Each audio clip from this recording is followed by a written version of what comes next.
Line में जेकर जैसन कमायो करे आगे आगे आई।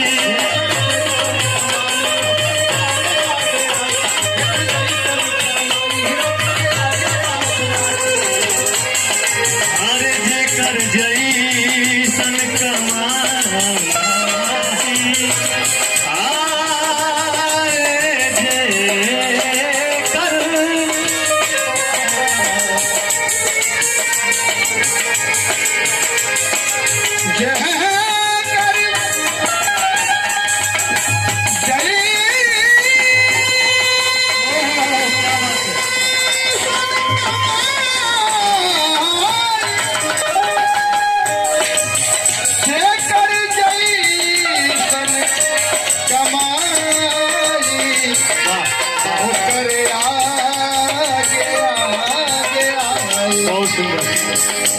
बहुत ही सुंदर पुरस्कार कृष्णा टेंट हाउस प्रोप्राइटर आदरणीय पप्पू भैया जी आगापुर की धरती से 101 रुपए का पुरस्कार आए। चरणों में बार बार नमन वंदन करते हैं और हमके लगता है कि व्यवस्था वहीं से है।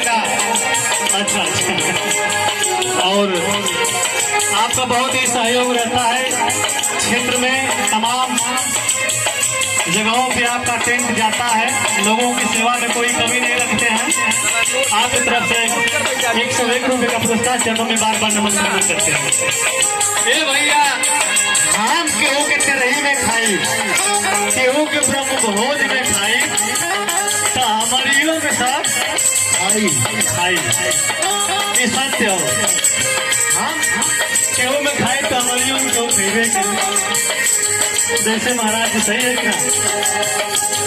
और हमारे मंच पे बैठे गुरु तुल्य आदरणीय उमाकांत सिंह जी बहुत ही सुंदर वाणी, बहुत ही सुंदर मधुर वाणी में संचालक का कार्य करते हैं।